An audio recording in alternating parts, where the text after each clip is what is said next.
Greeting component में हमने कहा था कि ईयर्स में हमने क्या भेजा, एक डेटा भेजा, मतलब एक नंबर टाइप वेरिएबल भेजा था। मैंने कहा क्या भेज सकते हो, जो आपके पास डेटा है। एरे भेजना है, एरे भेज दो। ऑब्जेक्ट भेजना है, ऑब्जेक्ट भेज दो। तो लेट्स से कि मैं यहां से ऑब्जेक्ट निकालता हूं और वो मेरे पास एरे पड़ा हुआ है। So let's say import results from ./data.json। Result में क्या आ रहा है, एक एरे आ रहा है। ठीक है, अब मैं यहां पर एक और एट्रीब्यूट क्रिएट कर रहा हूं, लेट्स से कॉल्ड कोड, और मैंने कहा कोड को क्या भेज दो, रिजल्ट्स ऑफ 0 भेज दो। 0 भेजा है, इसका मतलब क्या भेजा है, अपने एरे का पहला ऑब्जेक्ट भेजा है। पहला ऑब्जेक्ट, एक ऑब्जेक्ट भेजा है, एक ऑब्जेक्ट जिसकी कीज में क्या पड़ा है, नेम, और क्या पड़ा है, एज पड़ा। तो जैसे आपने नेम की को हैंडल किया, ईयर्स की को हैंडल किया, ऐसे अब आपको किसे हैंडल करना है, कोड को भी हैंडल करना है। तो नेम, ईयर्स और एक साथ में क्या डाल रहे हैं, कोड डाल रहे हैं। But what is code, code में क्या आ रहा है, एक ऑब्जेक्ट आ रहा है। तो या तो यहां पर एक ऑब्जेक्ट डिफाइन करूंगा कि क्या आ रहा है, name colon string and age colon what. Code का टाइप क्या है, एक ऑब्जेक्ट है, और ऑब्जेक्ट की कीज का टाइप हमें पता है कि जेसन क्या भेज रहा है, नेम और एज भेज रहा है। या तो टाइप इनलाइन यहीं पर डिफाइन करो, और एल्स हमने फिर से क्या बनाया, ऑब्जेक्ट टाइप एक और बना लिया।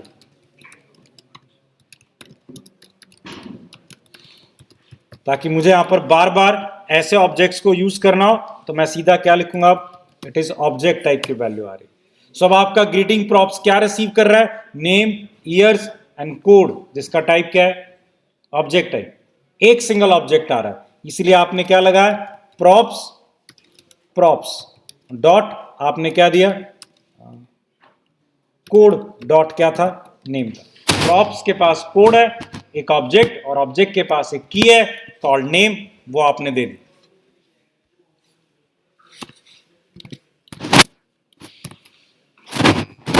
फिलहाल एम्प्टी आ रहा है क्योंकि आई थिंक सो हमने वहां से हटा दिया app.tsx से app.tsx। ग्रीटिंग कंपोनेंट एरर आ रही है क्योंकि कोड क्या नहीं है, ऑप्शनल नहीं है। कोड भी हम क्या कर देते हैं, ऑप्शनल, तो पास करना जरूरी नहीं है, सिर्फ नेम से भी कॉल होगा और बाकी तो कॉल हो ही रहा है।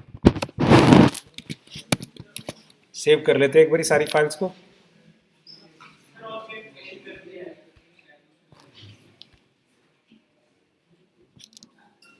हाँ जी,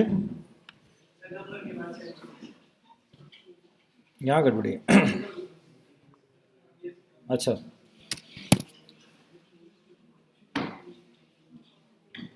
props.code। अब यहां पर एक एरर आ रही है, उसको समझना है। props.code एरर आ रहा है, पॉसिबली क्या कर सकता है, अनडिफाइंड, क्योंकि वो क्या कह रहा है, आपने इसे क्या दे दिया, ऑप्शनल है। तो हो सकता है ना कोई किसी समय में कोड की वैल्यू पास ना हो। अब जब कोड ही नल अगर है तो फिर नेम कैसे निकलेगा, नहीं निकल पाएगा ना। So we should write here what, props का कोड अगर नल नहीं है तो क्या राइट करो, नेम की वैल्यू को राइट करो। दैट वे प्रोप्स के कोड की वैल्यू ले ली। फर्स्ट केस में हमने दी है, सेकंड केस में हमने दी नहीं, तो ब्लैंक आ रहा है। क्लियर हुआ, ये हमारा था सिंपल प्रॉप्स थे, और हमने क्या यूज किए, ऑब्जेक्ट टाइप के क्या थे, प्रॉप्स थे। क्लियर, कोई डाउट, एक लास्ट और ऐड करते हैं, थोड़ा और एडिशनली प्रॉप्स ऐड करते हैं। और एडिशनली का मतलब क्या है, देखो app.tsx में आपने ग्रीटिंग कंपोनेंट को कॉल कर रखा है। एक वाले की बात करते हैं, ग्रीटिंग कंपोनेंट कॉल है। हमने कहा कंपोनेंट को क्या भेजा जा सकता है, डेटा सेंड किया जा सकता है। ध्यान देना, पेरेंट कंपोनेंट कौन है, ऐप है। ऐप कंपोनेंट अपने चाइल्ड कंपोनेंट ग्रीटिंग को डेटा कैसे दे सकता है, बाय यूजिंग प्रॉप्स है। हमें हमारे चाइल्ड पेरेंट के पास क्या पड़ा था, वेरिएबल कॉल्ड डेटा पड़ा था, चाइल्ड कंपोनेंट कॉल्ड ग्रीटिंग को भेजना था, तो प्रॉप्स बना के हमने कहा भेज दो। ठीक है, this is one way communication अभी हुआ है। पेरेंट चाइल्ड को प्रॉप्स बना के अपना डेटा क्या है, भेज सकता है। बट चाइल्ड ने अगर पेरेंट को डेटा भेजना हो, वो अभी तक हमने नहीं सीखा। सो अभी सिर्फ हमने वन वे कम्युनिकेशन की है, आज नहीं कर रहे अभी टू वे कम्युनिकेशन। फिलहाल आज थोड़ा सा और ग्रीटिंग कंपोनेंट को एनहांस कर रहे हैं। हमने नॉर्मली टैग को यहीं पे क्लोज किया है, टैग को क्लोजिंग तो बाद में भी किया जा सकता है ना, स्लैश व्हाट ग्रीटिंग, कोई फर्क नहीं है इसमें। नॉर्मली हम कहते हैं कि जिन कंटेंट, जिन टैग्स के बीच में डेटा ना आना हो उनको वहीं पर क्या कर दो, क्लोज कर दो, या तो डाल ही नहीं रहे। नॉलेज से डालते हैं, ग्रीटिंग कंपोनेंट के अंदर भी हमने क्या डाला है, डेटा डाला। अब देखो, नॉर्मली ग्रीटिंग कंपोनेंट को कुछ डेटा फॉरवर्ड करना था तो हमने कहा प्रॉप्स बनाओ, नेम, ईयर, कोड, हमने क्या बनाया, प्रॉप्स बना के वैल्यूज भेज दी। अब ग्रीटिंग के अंदर का टेक्स्ट, डेमो टेक्स्ट, इसे कौन रिसीव करेगा, इसका तो कोई नाम भी नहीं रखा हमने। नाउ कंटेनर का कंटेंट को कंटेन करने के लिए प्रॉप्स के अंदर एक प्री डिफाइंड प्रॉपर्टी होती है या आप बनाओगे, जिसका नाम हमेशा क्या होगा, चिल्ड्रन ही होगा। चिल्ड्रन, जिसका टाइप आपके ऊपर है। फिलहाल क्या रखा मैंने, स्ट्रिंग। दैट मींस वो जो डेमो टेक्स्ट हमने भेजा यहां पर, ये डेमो टेक्स्ट मतलब आपके टैग का, आपके कंपोनेंट का कंटेनर टेक्स्ट जो भी होगा वो सारा हमेशा किस में आएगा, in a property called what, children में आएगा। ये तो मैंने कहा था ना, आपकी मर्जी है, आप जो मर्जी रखो, नेम, ईयर्स, कोड, हम ऐसे ही रखते गए उसी हिसाब से हमने प्रॉप्स बनाई है। बट कंटेनर कंटेंट के लिए हमेशा टाइप क्या होगा, नाम क्या होगा, चिल्ड्रन ही होगा।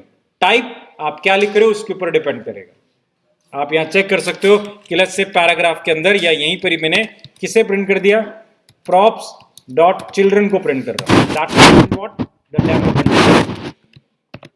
यूज करते हैं, डेमो टेक्स्ट।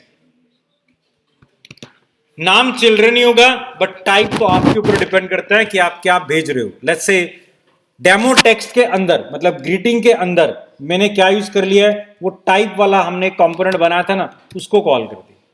कंपोनेंट के अंदर क्या पड़ा है, कंपोनेंट है। सो अब फर्क, अब एरर आनी स्टार्ट हो गई है, क्योंकि वो कह रहा है कि आपने तो चिल्ड्रन का टाइप क्या बता रखा है, स्ट्रिंग है, और जबकि आपने भेजा क्या है, एक और कंपोनेंट भेजा। तो इसीलिए इसका टाइप यहां पर क्या होगा, रिएक्ट डॉट रिएक्ट नोड होगा। इस केस में नोड, कि हम क्या भेज रहे हैं, एक रिएक्ट का नोड भेज रहे। नोड है तो देखो आपका वो नोड वाला कंपोनेंट क्या हो रहा है, प्रोसेस भी हो रहा है, रेंडर भी हो रहा है। ये सारा कहां से आया था, ये था टाइप वाले कंपोनेंट से। सो मतलब हमने कंपोनेंट के अंदर स्ट्रिंग और क्या भेजा, एक और कंपोनेंट भेजा। तो बट ऑब्वियसली हमें टाइप क्या डिफाइन करना पड़ेगा, रिएक्ट डॉट क्या आएगा, रिएक्ट नोड आएगा, ताकि मैं नोड को क्या करूं, प्रोसेस करूं। चिल्ड्रन का टाइप रिएक्ट नोड है, और अगर मैं रिएक्ट नोड को प्रोसेस कर रहा हूं, इसका मतलब मैं चाइल्ड नोड को क्या करवा रहा हूं, रेंडर करवा रहा हूं।